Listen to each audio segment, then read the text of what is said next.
आप सभी पत्रकार भाइयों का बहनों का स्वागत, अभिनंदन, जोहार।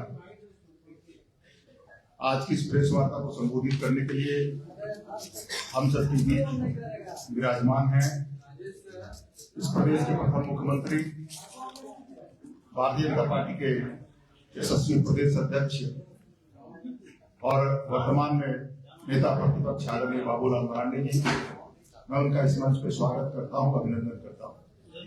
साथ ही उनकी बाईं तरफ पार्टी के प्रखर वक्ता, प्रदेश के प्रवक्ता प्रतुल सहदेव जी भी उपस्थित हैं। मैं उनका भी स्वागत करता हूं, अभिनंदन करता हूं। और आज इस प्रेस वार्ता को संबोधित करने के लिए मैं विनम्र आग्रह करता हूं माननीय बाबूलाल मरांडी जी से कि आज की इस प्रेस वार्ता को संबोधित करें। आदरणीय मरांडी जी। चलो भाई, बहुत बहुत धन्यवाद आप सबको। क्या हुआ?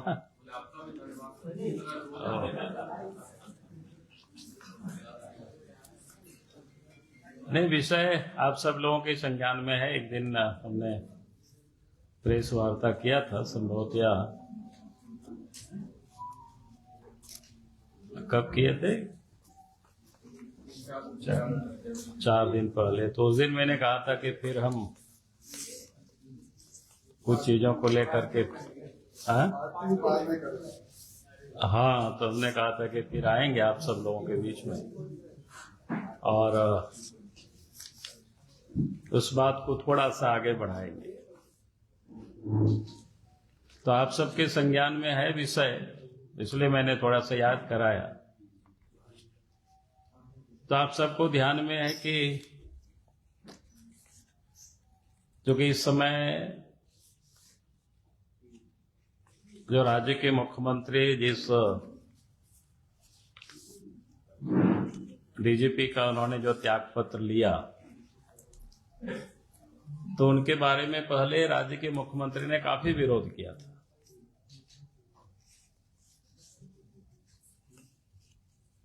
और विरोध ही नहीं किया, बल्कि जब वो राज्य के मुख्यमंत्री बने तो 2 वर्षों तक उनको निलंबित भी रखा, सस्पेंड भी रखा। और जब उनका सस्पेंशन समाप्त किया तो आप सबने देखा कि उनको झारखंड के डीजी पुलिस बनाया। अनेक कायदे कानून को ताक में रख करके उनको डीजी पुलिस बनाया। और इतना ही नहीं, जब उनका सेवा काल भी समाप्त हो गया तब भी उनको बनाए रखा,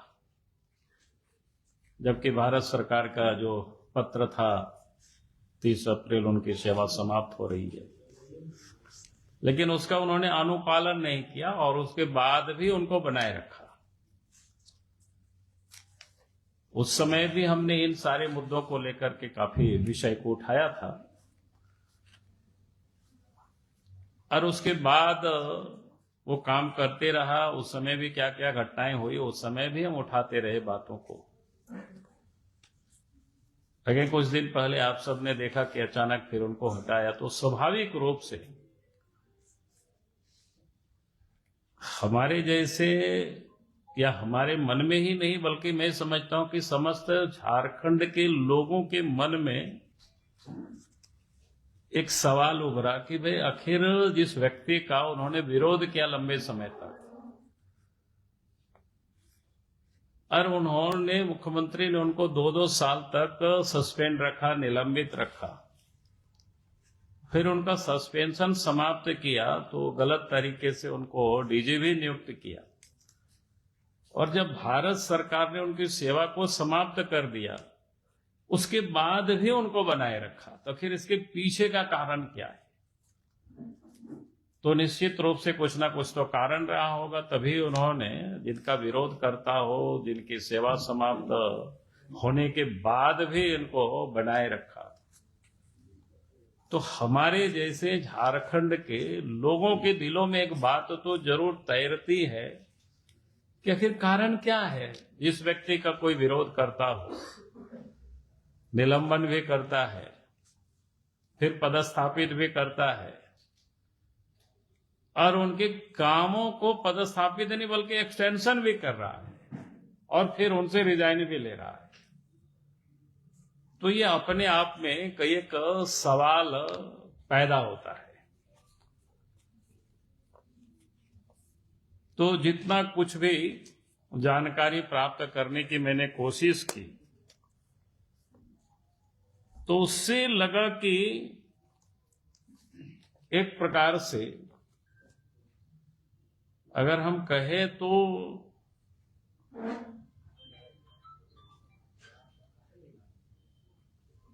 मतलब हम कह सकते हैं वसूली के लिए विशुद्ध रूप से उस व्यक्ति को उन्होंने पदस्थापित किया ताकि अधिक से अधिक वसूल करके मुख्यमंत्री को पहुंचा सके। उसमें से चाहे लॉटरी हो, चाहे गाय की तस्करी हो, अवैध खनन हो, जमीन का धंधा हो, रंगदारी हो, भाया दोहन करना, यानी एक प्रकार से जितनी भी रास्ते से जो काली कमाई हो सकता है, यानी एक प्रकार से काली कमाई के लिए उन्होंने एक प्रकार से साम्राज्य जिसको कहते हैं कि स्थापित कराए।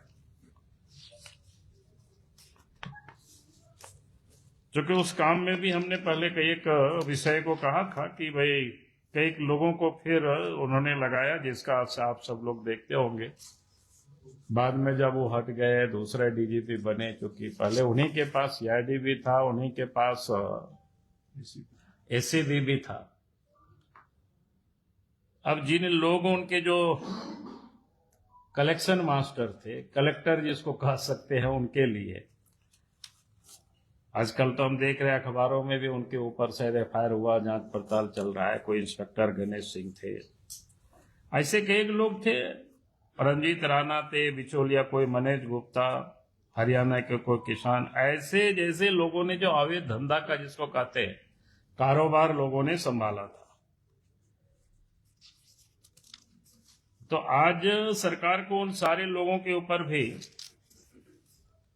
कार्रवाई करनी चाहिए। आप सबको ध्यान में है कि जिस प्रकार से शराब घोटालों को लेकर के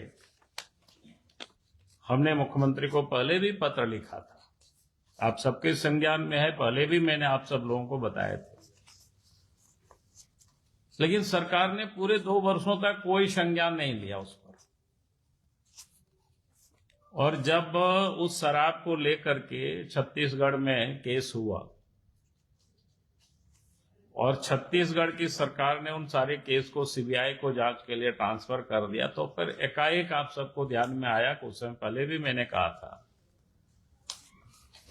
कि यहां भी गिरफ्तारी शुरू हो गई और अभी भी जेल में है। क्या बोलते हैं, क्या नाम है? हाँ, विनय चौबे जी।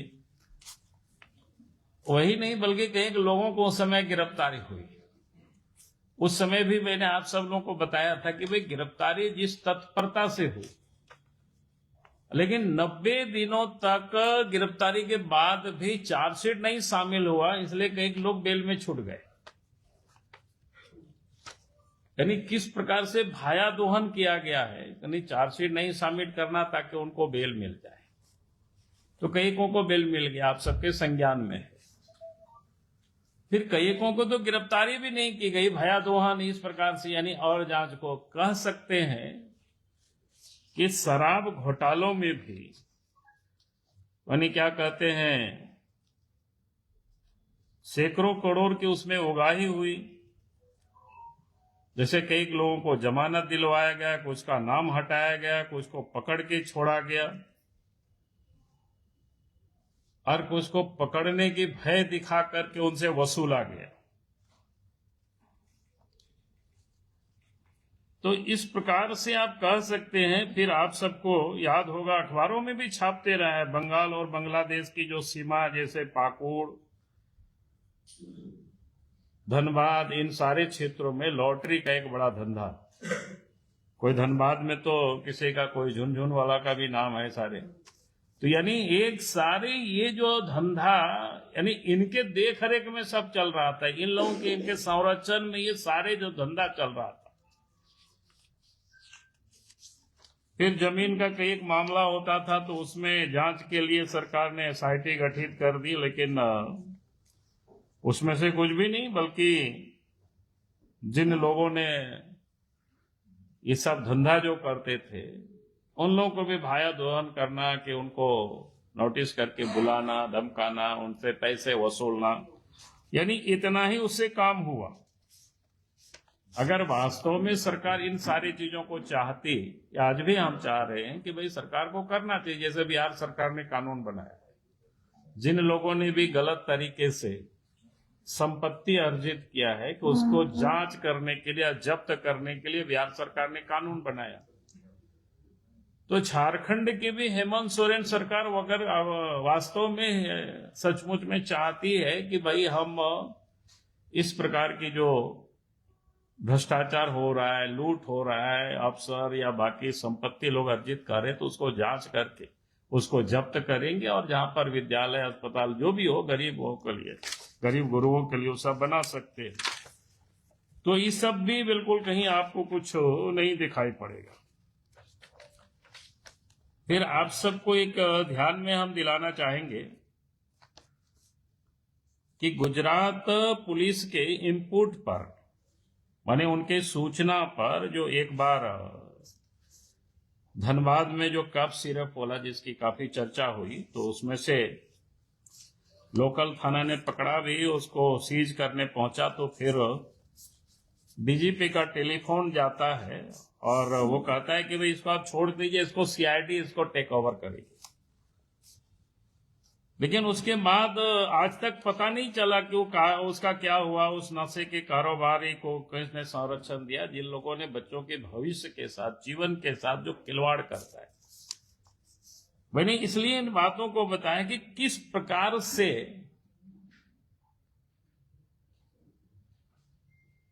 मैंने लूटने की किस प्रकार से या पैसा कमाने का किस प्रकार से तैयार किया गया, और कैसे कैसे किन किन क्षेत्रों में लोगों ने इस पर प्रारंभ किया है।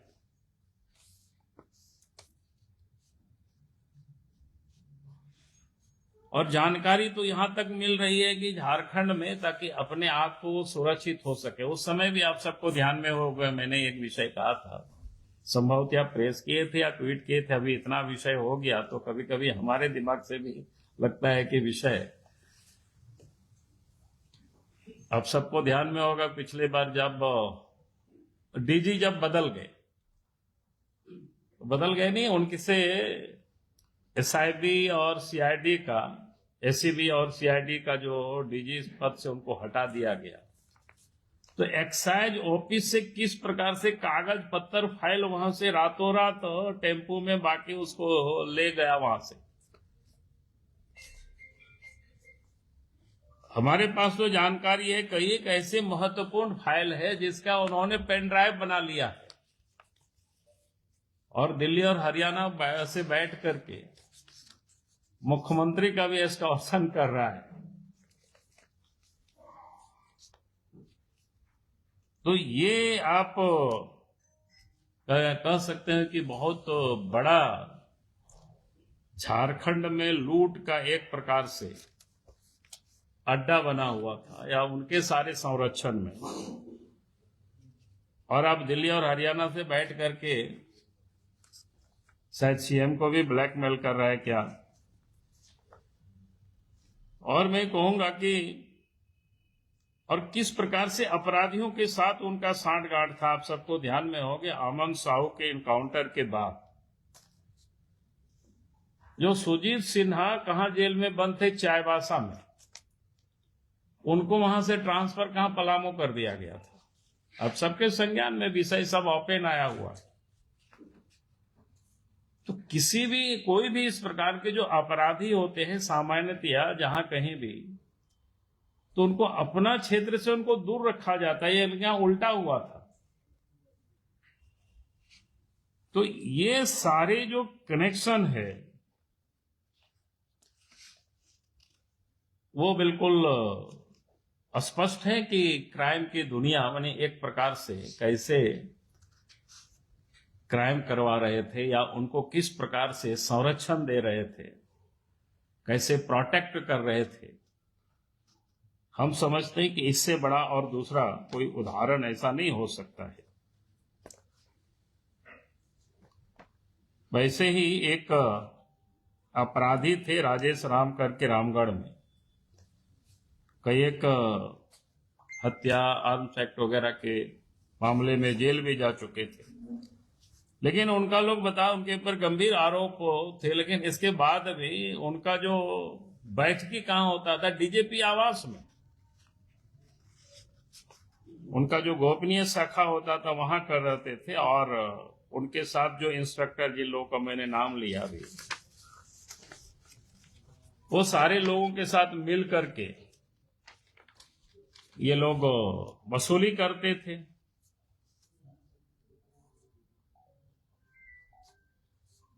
तो इस प्रकार से आप समझ सकते हो किस प्रकार से झारखंड को ये सारे लोग लूट रहे थे। इसलिए आज ये जो अचानक उनको हटाया, तब लगा भाई और कोई कारण नहीं था। अगर और कोई कारण होता तो उनके ऊपर बाकी जांच भी बिठा देती सरकार, लेकिन कोई जांच बिठाया नहीं। इसे साफ लगता है कि लेन देन का मामला है, क्योंकि जितना पैसा उन्होंने वसूला होगा और मुख्यमंत्री को ये पता चला होगा कि इन्होंने तो इतने कालखंड में जितना रुपया वसूला उसके अनुपात में जो मुख्यमंत्री को मिलना चाहिए था वो नहीं मिला, और इस कारण से डीजी पुलिस से उन्होंने रिजनेशन लिया। यानी अगर वो वास्तव में, एक तो उन्होंने नियम कायदे कानून को रख करके बनाया, यानी पहले तो जिसका विरोध किया, विरोध करने के बाद उनको 2 साल सस्पेंड रखा, 2 साल सस्पेंड रखने के बाद नियम कानून को ताक में रख करके उनको पदस्थापित किया। उनका सेवा समाप्त हुआ तो सेवा भी विस्तार किया इलीगल तरीके से, जिसकी हम सब लोग विरोध करते रहे, लेकिन उनको बिठाए रखा। और अचानक उनसे फिर त्याग पत्र लेना, तब ये हम सब थोड़ी सी तहकीकात करने लगे कि भाई आखिर इसका कारण क्या है। अगर गड़बड़ किए हुआ है तो फिर उस पर राज्य सरकार को जांच करवानी चाहिए, और नहीं तो यही माना जा सकता है कि उन्होंने जो मोटी रकम वसूली थी, जितना हेमंत सोरेन को रहा होगा कि हमें इतना हिस्सा मिलना चाहिए था, लगता है कि उतना उनको नहीं मिल पाया, इसलिए हटाया। आज भी हम मुफ्त में हेमंत सोरेन जी को एक सलाह मैं देना चाहूंगा। मेरी सलाह मानेंगे ऐसा नहीं है, या मान भी सकते हैं, क्योंकि कई चीजों में हम जब ट्वीट भी करते हैं तो कई चीजों को आप देखते होंगे कि उनका कदम किसी किसी में वापस भी लेता है। क्योंकि मैं इस समय उसको नहीं खुला कर रहा हूं यहाँ पर, आप सब लोग ढूंढेंगे तो पता चल जाएगा कौन सा ऐसा विषय था। तो हम कहेंगे कि हेमंत सोरेन भविष्य में अपने आप को ही बचना चाहे तो हमें लगता है कि अनुराग गुप्ता को अपने सलाहकार में वो नियुक्त कर ले तो शायद वो भविष्य में भी सुरक्षित रहे। और शेष में अफसरों को भी कहूंगा कि आप सरकार में किसी भी मंत्री हो या मुख्यमंत्री हो, आप उनके टूल किट्स मत बनिए। कानून का पालन करिए, कायदे कानून से काम करिए। अगर आप कायदे कानून से काम नहीं करेंगे तो देर सवेर जांच होगी तो फिर आप मुश्किल में पड़ेंगे। क्योंकि देश भर की हम सब लोग अतीत को देखते हैं कि इस प्रकार से जिन लोगों ने भी गड़बड़ किया उनका जीवन लास्ट में नर्क बन जाता है। तो इसलिए हम सभी अफसरों से भी कहेंगे कि भाई मंत्री लोग आते हैं तो नए भी होते हैं, उनको काम के बहुत सारे तरीके नहीं होते हैं, लेकिन शॉर्टकट रास्ता अधिक कमाने के चक्कर में बहुत सारे अफसर लोग गलत कर बैठते हैं। पिछले बार भी देखे, कई लोग जेल में गए, कई लोग जेल में अभी भी है। आगे कौन क्या होगा नहीं होगा ये पता नहीं, लेकिन मेरा कहना है कि तो उन लोगों को भी हमारा एक सुझाव रहेगा कि भाई इन सारी चीजों को देख करके आप सब लोग अपने अपने मतलब सही ढंग से काम करें, जनता के लिए काम करें, राज्य के लिए काम करें। तो मुझे लगा कि आज इतना ही विषय था, क्योंकि उस दिन मैंने कहा था कि पार्ट 1 है, पार्ट 2 थोड़ी सी मैं उसको रिसर्च कर लूंगा। तो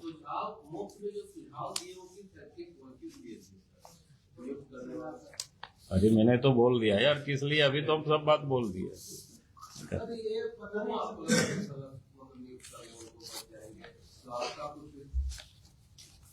अब वो सब तो बात के लिए कुछ चीज तो छोड़ दीजिए, बाकी आप सब लोग खोजते रहिए उस सारी चीजों को, ठीक है।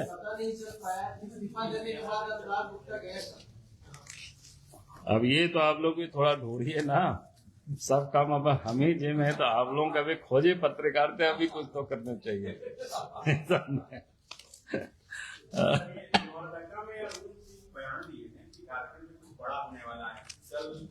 डॉक्टर अजय आलोक की लिखे कि बम फूटने वाला है, क्या होने वाला है?